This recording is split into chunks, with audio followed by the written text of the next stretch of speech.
E nessa manhã nós vamos ver que é importante o abastecimento emocional, é importante o abastecimento, sobretudo, espiritual. E eu quero convidar você nessa manhã, você que é família, PIBGV, e família, o melhor lugar que a família pode se encontrar é ao redor de uma mesa. Eu quero chamar você nessa manhã para vir comigo para o entorno de uma mesa agora. Nós vamos sair agora, vamos nos assentar e vamos conversar sobre questões importantes relacionadas com a família. Hoje, o último dia do mês, onde nós encerramos o nosso mês de maio, né? Ou não, último domingo que vem? Não, é esse mesmo, né?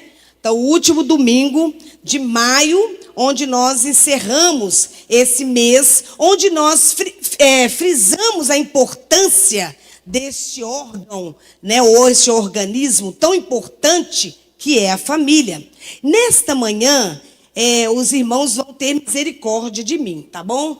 Porque eu tenho preparado uma série de mensagens para pregar aí numa conferência de mulheres na próxima semana, no próximo dia 13, e eu estou se misturando um pouco as coisas assim, tá bom? Mas aí vocês vão aí, o Espírito Santo vai passando e fazendo a obra. Quero que você abra a sua Bíblia no livro dos Salmos, capítulo 127. Mas eu quero pedir aqui licença, já que nós estamos ao redor da mesa, quero pedir licença a vocês para fazer referência de uma cantiga, de um poema secular, não é? Que é um poema de Vinícius de Moraes. Eu quero fazer hoje uma ligação, uma controvérsia, né? E conversar informalmente entre esse poema com o Salmo 127. Quero que a gente agora viaje um pouco aí, tá? Imagina que você está ao redor da mesa da sua casa e ali você tem a oportunidade de olhar nos olhos uns dos outros, que é o que está faltando nos dias de hoje. Você ter comunhão, aliança, partilha, intimidade, comunhão, relacionamento e também confronto. Está faltando isso nas famílias. E nós vimos aqui neste poema, né? Era uma casa muito engraçada. Não tinha teto, não tinha nada. Ninguém podia entrar nela, não, porque na casa não tinha chão. Ninguém podia dormir na rede, porque na casa não tinha parede. Ninguém podia fazer xixi, porque pinico não tinha ali. Mas essa casa era feita com muito esmero. Mas sabe aonde? Na Rua dos Bobos, número 0. Que casa é essa? Não é a mesma casa construída do Salmo 127. Não é uma casa edificada em Deus. Tanto é que aqui Vinícius diz, é uma casa engraçada. O que é uma coisa engraçada? É uma coisa que causa riso nas pessoas. Mas nem sempre quer dizer que é riso de alegria, não é? Muitas vezes o palhaço, só porque ele faz os outros rirem, não quer dizer que ele é, de fato, feliz. Uma casa engraçada que eu pude tirar aqui para o nosso contexto atual é uma casa que tem causado risos de deboche na sociedade e, sobretudo, no inimigo das nossas almas, que é Satanás. Muitas vezes a construção da nossa casa, ela tem sido feita desta maneira, como a casa desse poema. Uma casa engraçada, mas que está causando graça, né? Risos, como chacota. As pessoas estão rindo das nossas casas. Estão rindo da maneira como nós estamos vivendo como família. E isso, irmãos, é muito triste quando nós pensamos na nossa realidade cristã. Porque nós vivemos um contexto onde nós vivemos a família PIBGV, onde todas as famílias se reúnem aqui dentro desse prédio, dentro dessa caixa chamada auditório, porque não é igreja, porque só é igreja agora, porque a igreja somos nós, estamos aqui. Mas quando nós saímos daqui, não é mais igreja, é um ambiente vazio. Mas muitas vezes a edificação da nossa casa, família, tem sido estruturada dessa maneira. Uma casa muito engraçada, mas uma casa que não tem teto. Mas eu gostaria de primeiro falar sobre o ninguém dessa casa, né? Que aí fala que é uma casa muito engraçada. Eu vou ler o texto bíblico, amém? Fica triste não, vou ler. Nós estamos aqui pela palavra. Essa cantiga, ela traz umas verdades fantásticas e incríveis. Uma verdade fantástica e incrível que começa: era uma casa muito engraçada. Como eu disse, a expressão engraçada que visa divertir, fazer rir, um sentido cômico, né? Até é uma zoeira.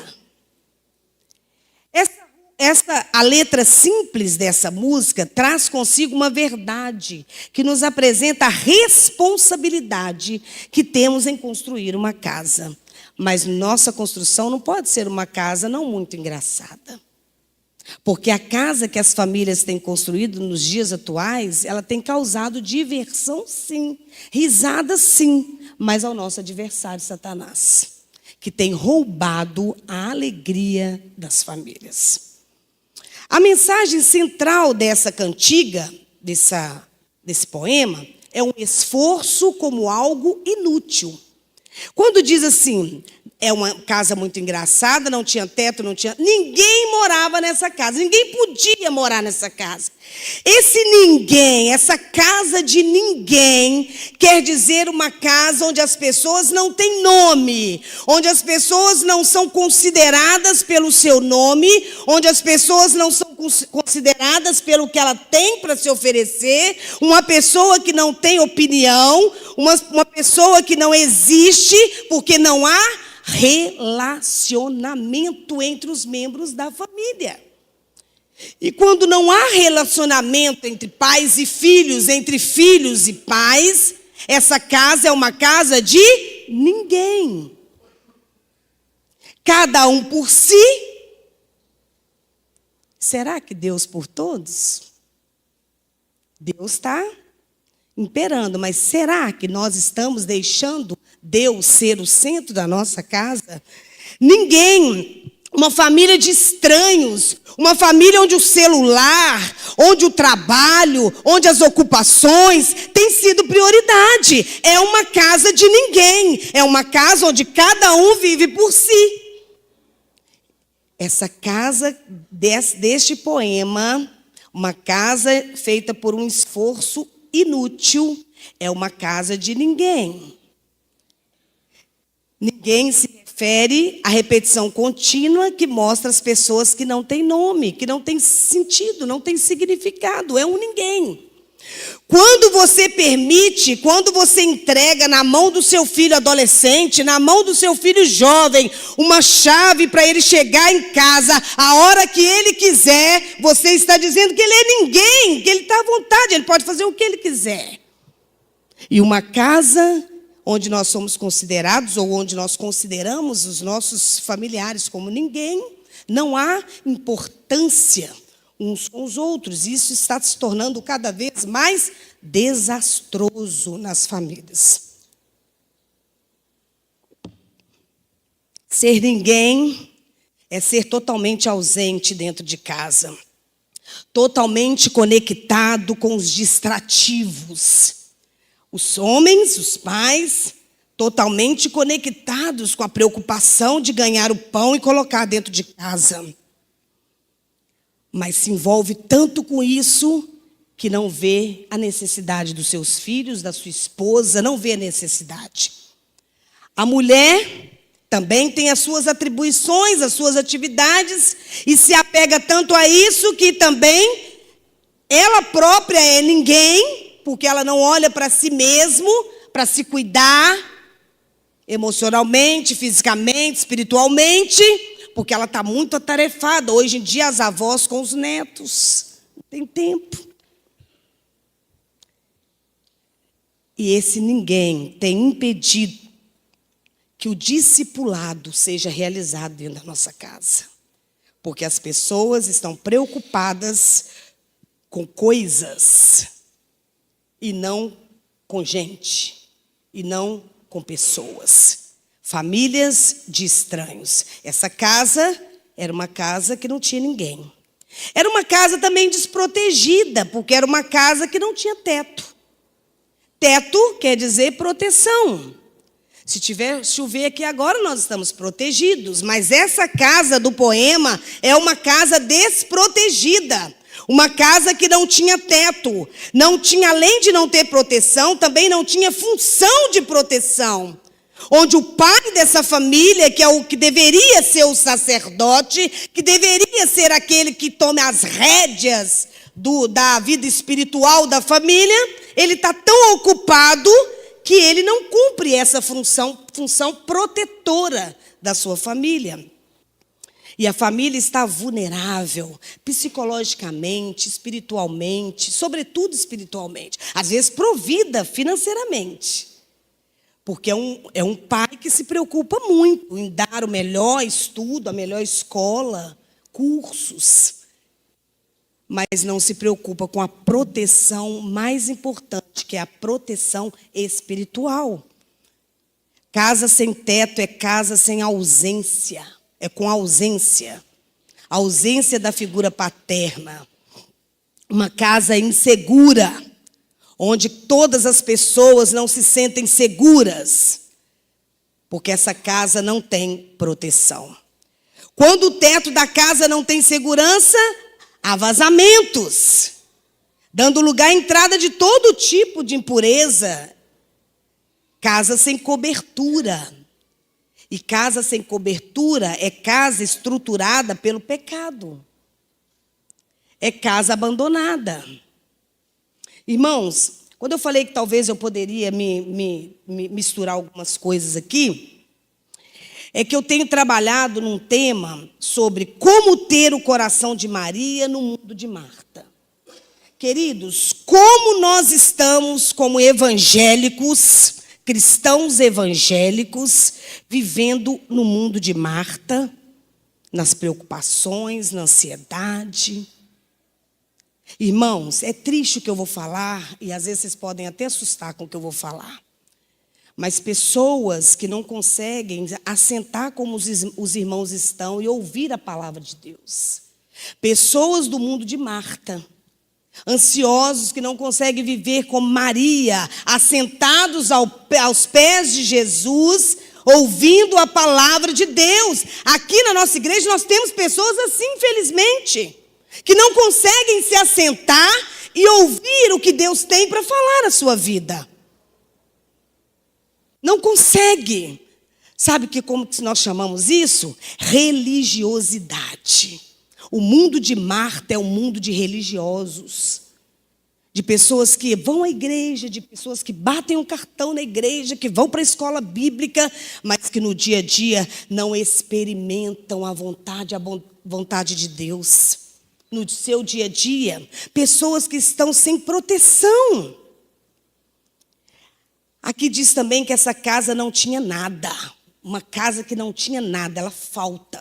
Cheia de faltas. Nada quer dizer ausência. Presença da ausência. Presença de desprezo. Presença ou falta de afetividade. Falta reconhecimento. É uma casa que não tem nada. Porque ela é uma casa engraçada. Imagina essa casa, vai imaginando ela na sua cabeça. É uma casa engraçada mesmo, não tinha teto, não tinha nada, não tinha parede. Pensa se isso é de fato uma casa. A figura materna, ela representa nutrição emocional. Nós, mães, nutrimos os nossos filhos, a nossa casa, o nosso marido, como esposas, porque a mulher sábia, ela edifica. Edificar quer dizer estruturar, da base. Somos nós, mulheres. E você, jovem, adolescente, que não quer ser esse esteio, essa edificação da sua casa, Não casa, não. Fica solteira, então. Porque no reino de Deus, na criação do Criador maior, que é o que tem o projeto arquitetônico da família, foi Ele que planejou, Ele nos colocou para nutrir a nossa casa. Está nas nossas mãos a edificação, como diz lá em Provérbios 14, versículo 1. A mulher sábia edifica a sua casa. Essa casa também era uma casa sem chão. Ela não tinha chão, não tinha alicerce, sem fundamento. Uma casa sem chão, sem alicerce, é uma casa sem presença de Deus. Se a sua casa não tem, ela falta princípios e valores. Ela tem carência espiritual. É uma casa sem BO. Sabe o que é isso? Sem Bíblia e oração.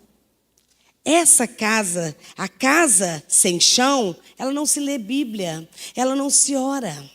É uma casa que vai vivendo, deixa a vida me levar, vida leva eu, e vai deixando as coisas acontecerem.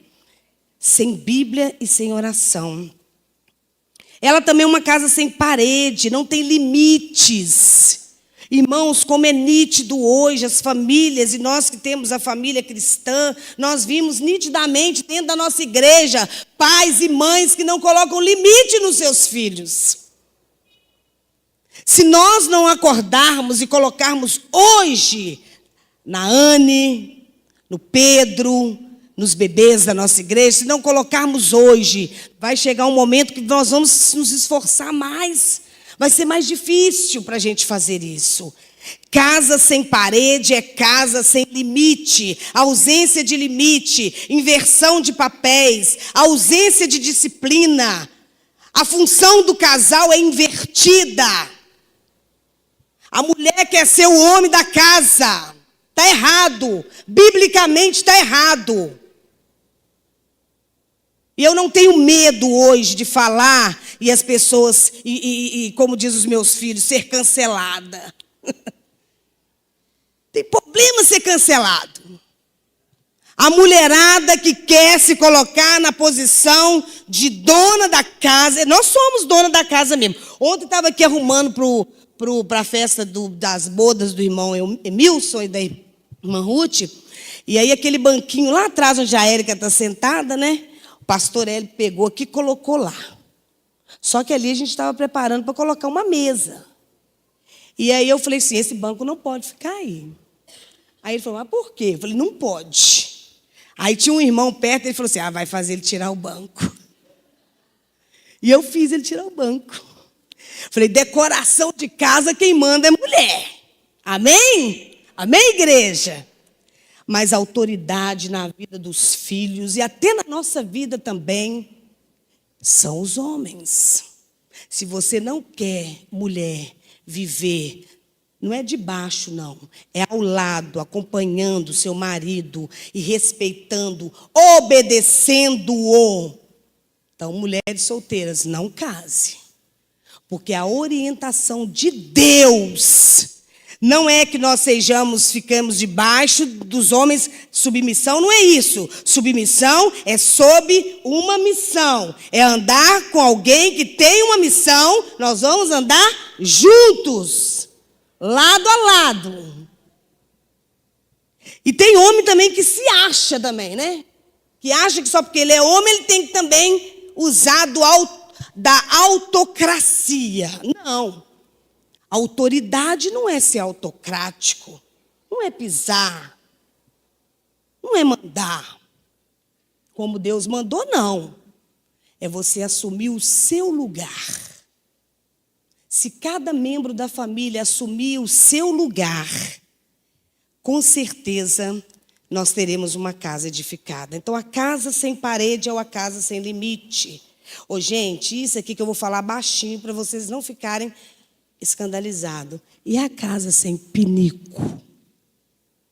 Essa casa não tinha. Sabe o que o pinico representa? Obrigada. Aqui representa alívio, refrigério. Você está pensando aí, né? É um alívio quando nós estamos precisando aliviar o ventre, não é? O perigo aqui representa o descanso. Assim que tem que ser o desejo dos membros da família, sair de casa e voltar para casa. Por que tem muito homem que não quer voltar para casa? Porque ele não tem alívio em casa, ele não tem refrigério em casa, ele não tem paz em casa. E aqui eu paro para contar um exemplo meu. Porque quando Deus fala com a gente, tem muita gente que fala assim: você pegou pesado. Problema, Deus pegou pesado comigo também. Quando eu estava preparando, Ele pegou pesado. Quando eu tinha os meus filhos na escola, e eu trabalhava fora, em 3 empregos lá em BH, em 3 escolas, saía de uma, corria para outra, chegava em outra, e eu chegava em casa no final do dia, e abria a porta, e a gente entrava pela porta da cozinha. Quando eu abria assim, eu via a pia cheia de vasilhas. Ficava revoltada. Eu ficava revoltada, mas não ficava só revoltada. Eu murmurava, eu esbravejava, eu falava, eu reclamava. E eu já entrava dentro de casa dessa maneira. Não é possível que eu trabalho o dia todo e aquela questão que tem mulheres que estão se identificando comigo, porque isso faz parte da gente. Numa dessas, eu cheguei em casa, quando eu entrei, eles ouviram eu abrir na porta, fugiu todo mundo. E eu ouvi, porque um tropeçou no meio do caminho, eu ouvi que eles vazaram. E aí, eu entrei, olhei para a pia, o que eu fiz? Absurdo, não é possível, e reclamei. Por desaforo, hoje eu vou, não quero nem saber. Aí fui, tomei banho, sentei, liguei a televisão, fui assistir televisão. Deixei tudo bagunçado. Passou mais ou menos 15 minutos que eu estava sentada. A minha filha mais velha chegou. Aí eu falei: você está aí? Aí ela olhou para mim e falou assim: mãe, você está insuportável. Mãe, ninguém te aguenta. Mãe, daqui a pouco o meu pai não vai querer voltar para casa. Aquilo foi assim um balde de água. Ela jogou assim e eu murchei, me encalei, chorei. Porque realmente analisei que daquela forma eu ia perder a minha família. Reclamona, murmurando o tempo todo. E dali por diante, eu não parei não. Né, Bia? Mas eu melhorei. Eu não entro mais. Primeiro eu entro, tomo banho, aí depois que eu reclamo. Não, melhorei. Não sou mais aquela mulher rixosa, aquela que o Provérbios fala, aquela da goteira, na época de chuva caindo, assim, fazendo aquele barulho, tá? Não sou mais. Eu fui liberta, em nome de Jesus, porque a minha casa, eu percebi que eu sou nutrição. Eu preciso nutrir a minha família e não espalhar a minha família. Não fazer com que a minha família suma de perto de mim. Eu quero atrair o meu marido. Eu quero atrair os meus filhos. E com isso eu tenho atraído muita gente, né, Lucimar? Glória a Deus. E vamos atraindo. Mas essa casa que não tinha alívio, que não tinha teto, que não tinha parede, também era uma casa, mas era uma casa feita com muito esforço, com muito esmero. Muito esmero, mas um esforço inútil. Sacrifício. Você vive numa casa assim, sacrificialmente. Forçadamente, querendo estar lá fora, demorando mais lá. Se você fizer da sua casa um refúgio, um lugar de alívio, de refrigério, os seus filhos não vão querer sair embora. O seu marido não vai querer sumir da sua presença. E vice-versa, a mulher também não vai aguentar ter raiva da sua casa, marido, da sua cara, marido. mas nós teremos condições de viver num lugar cheio de paz, como foi cantado aqui. A minha casa é uma casa de paz. Teve um momento quando nós vivíamos essa campanha, num outro tempo, Nadine. A Bia tinha 5 anos de idade. Aí a gente estava sentado, porque lá em casa a gente faz questão de sentar ao redor da mesa. Isso para a gente é muito importante. Isso para a gente é como se fosse assim, algo sagrado. E a gente sentado ali a gente discute, ali a gente até briga mesmo, se for o caso. E aí a gente estava conversando, eu e o Hélio, de uma maneira muito enérgica, né? Porque eu converso assim, energicamente e tal, e meio gesticulando. E a Bia falou assim, a minha casa é uma casa de paz. Ela tinha 5 aninhos. Aí eu, tonho. Aí, tá bom, filha, vai justificar. Nós não estamos brigando, não. É pedir perdão. Perdoa. A nossa casa é realmente uma casa de paz. Mas o que nós estamos fazendo para isso? Uma casa feita com esmero, com esforço inútil, é uma casa que falta entusiasmo.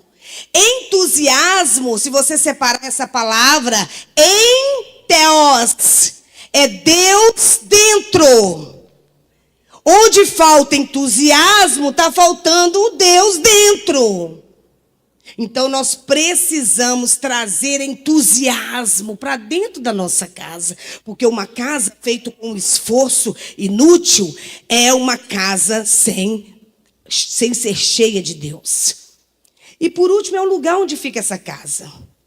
Local da casa, Rua dos Bobos, número 0. Ou seja, essa casa não...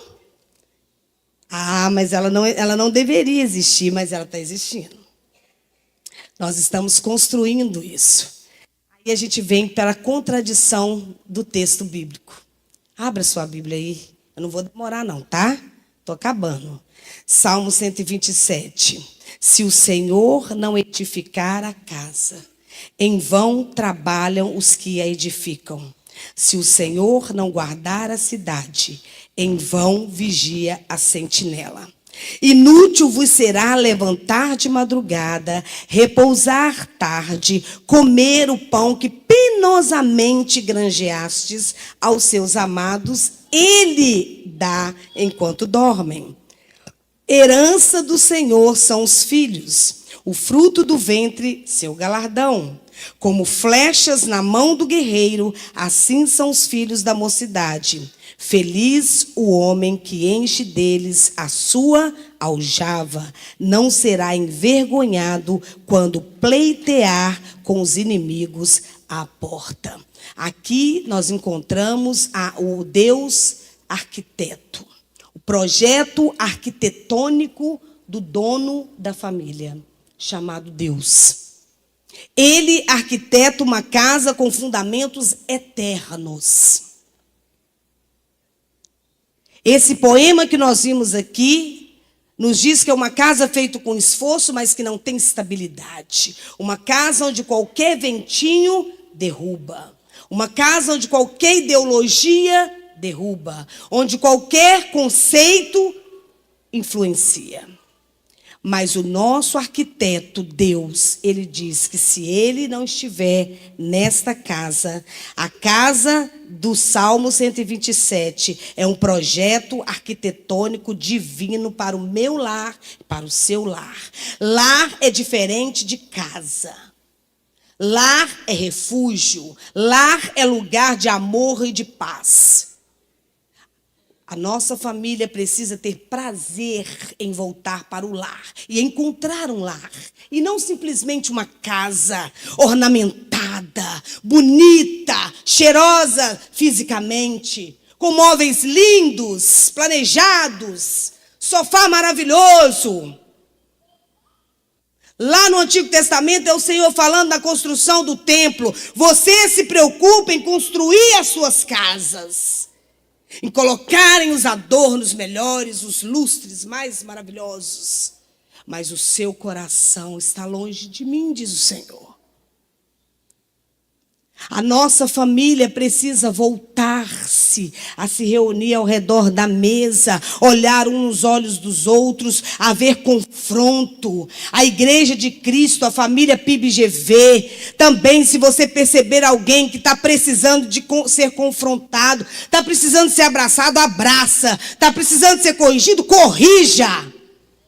Porque para sentarmos todos ao redor daquela mesa do banquete do Cordeiro, quando chegarmos lá no céu, nós vamos nos assentar todos ao redor da mesa. E para isso nós precisamos estar com a nossa vida edificada na verdade da palavra de Deus. Se o Senhor não edificar a casa, em vão trabalhos que edificam. A casa é construída por Deus e é guardada por Ele. Se o Senhor não guardar a cidade, em vão vigia a sentinela. Além de construir a casa, Deus protege a casa. Ele não só constrói, ele protege a segurança do nosso lar. A casa desse projeto arquitetônico de Deus é uma casa que tem teto, é uma casa que tem parede, é uma casa que tem chão, é uma casa que tem alívio e refrigério, é uma casa protegida por Deus. Deus sustenta e abençoa os que nele confiam. Inútil vos será levantar de madrugada, querido. Vim te dar uma notícia nessa manhã. Não adianta você ficar penosamente saindo de madrugada, chegando de madrugada, viajando para lá, viajando para cá, se a sua família não estiver protegida por Deus e também por você. Tem gente que é muito bom na igreja, é muito bom lá fora, mas dentro de casa não lava um copo, não ajuda em nada. Misericórdia. A casa edificada em Deus é uma casa guardada por Ele, uma casa abençoada por Ele. Uma casa onde os filhos são bênção e não peso. Porque os filhos são herança do Senhor, o fruto do ventre, o seu galardão. Deus tem falado muito na minha vida que arrependimento gera abandono do pecado. Não adianta nós nos arrependermos, mas não abandonar. Então, nesta manhã, seja o que for que Deus tenha trazido na sua mente, porque o Espírito Santo faz isso muito bem. E eu tenho certeza que Ele falou com você, porque Ele falou comigo. Você não é diferente de mim. Agora, se você abrir o seu coração, porque tem gente também que vem, mas fica fechado, resistente. Se você ouviu a voz de Deus nesta manhã, entendeu que naquele poema, a casa sem teto, sem chão, onde as pessoas geravam graça, ou eram engraçados, mas de uma maneira cômica, ruim, triste. Se a sua família não tem sido estruturada em Deus, é uma família engraçada, que as pessoas olham e criticam e zoam da sua família. Mas a casa edificada, e eu quero te chamar para essa casa edificada, é por Deus. Ela é firme, segura, cheia de vida. Eu quero te convidar a entregar mais uma vez, irmãos, mas é entregar de verdade. Sabe o que é entregar? É se posicionar. Não adianta você dizer para os seus filhos, você não vai fazer isso. Mas ele faz. Você precisa se posicionar. Posicionar é você colocar na frente dele. É você levantar o queixo para ele. É você não ter que contar 1, 2, 3. Não. Tem 1, 2, 3 em casa. Não tem nenhum. É você falar e ele obedecer. Isso é se posicionar. E, sobretudo, contra o pecado. Se o pecado está dentro da sua casa, se tem alguém no pecado, porque cometer pecado todos nós cometemos. Mas uma coisa é nós cometermos pecado acidentalmente. Outra coisa é você ver alguém dentro da sua casa vivendo no pecado. Você precisa colocar o dedo na face dessa pessoa e condenar o pecado. Ainda que essa pessoa continue lá vivendo, mas você se posicionou. Porque Deus vai cobrar de nós, dos pais, da autoridade. É não, é não. E pronto, acabou. Mas é não, porque eu tenho uma filha lá em casa que ela é bem convincente. Se eu falo não, ela vai querer me... Ô mãe, mas... E aí a vozinha deles até muda, né? É não. Se é não, é não. Em nome de Jesus, nessa manhã, o Senhor quer resgatar homens e mulheres e filhos dessa igreja, porque essa igreja ela só vai romper a partir do momento que as famílias forem edificadas no Senhor. Não somente de palavra, mas com atitudes, porque isso precisa ser visto. Todo mundo quer o Espírito Santo para falar em língua, para fazer isso, fazer aquilo, mas ninguém quer o fruto do Espírito. Depois que eu recebi o Espírito Santo, quando eu criei, eu estou em busca do fruto do Espírito Santo, que é amor, paz, benignidade, longanimidade, domínio próprio. Esse ninguém busca, mas todo mundo quer o poder, a aparência. Então nessa manhã, em nome de Jesus, irmãos, eu não cesso de orar por essa igreja. E eu sei que tem irmãos que oram por mim também. Sei que tem irmãos que oram pela minha família, porque eu tenho sido sustentado pelas orações. Eu tenho orado por você. Eu oro todos os dias. Senhor, vai na casa de cada família da PIBGV. Vai lá, frustra todos os planos humanos dessa família. Que eles vejam os seus planos e propósitos. Nós precisamos levantar todos os dias e orar pedindo a Deus por misericórdia, pelas nossas vidas, para Ele quebrar a religiosidade da nossa vida. Nós precisamos viver uma vida que realmente valha a pena, que mostre o que realmente nós pregamos. Famílias posicionadas. Tem pecado? Tem. Mas você vai apontar o dedo e vai falar assim: eu não aceito esse pecado. Eu não aceito essa vida que você está vivendo. Posiciona, que Jesus manda os anjos do céu, guerreiros com as espadas desembainhadas, para lutar a favor da sua família. E é Ele que faz o extraordinário, o sobrenatural acontecer. Eu e você nos colocamos de joelho e levantamos, olhando para cima, olhando no olho do pecado e combatendo ele com a palavra e com a oração, em nome de Jesus. Abaixe sua cabeça. Senhor, tem misericórdia de nós. Oh meu Deus, como é bom ser filho do Senhor. Como é maravilhoso fazer parte da sua família, porque nós entendemos quando o Senhor nos corrige. O Senhor falou comigo, Deus. O Senhor me confrontou. E essa semana o Senhor me permitiu a me posicionar diante de situações contrárias ao Senhor. Oh Deus, eu não quero jamais ver nenhum dos meus filhos, nenhum parente meu indo para o inferno porque eu não me posicionei. Deus, em nome de Jesus, sê com as famílias da nossa igreja. Tem misericórdia de cada pai, de cada mãe, de cada filho. Ó Deus, e que essa igreja entenda que o nosso arquiteto é o Senhor. E que essa igreja está edificada no Senhor, na palavra. Complete essa obra, só o Senhor pode, em nome de Jesus. Amém e amém.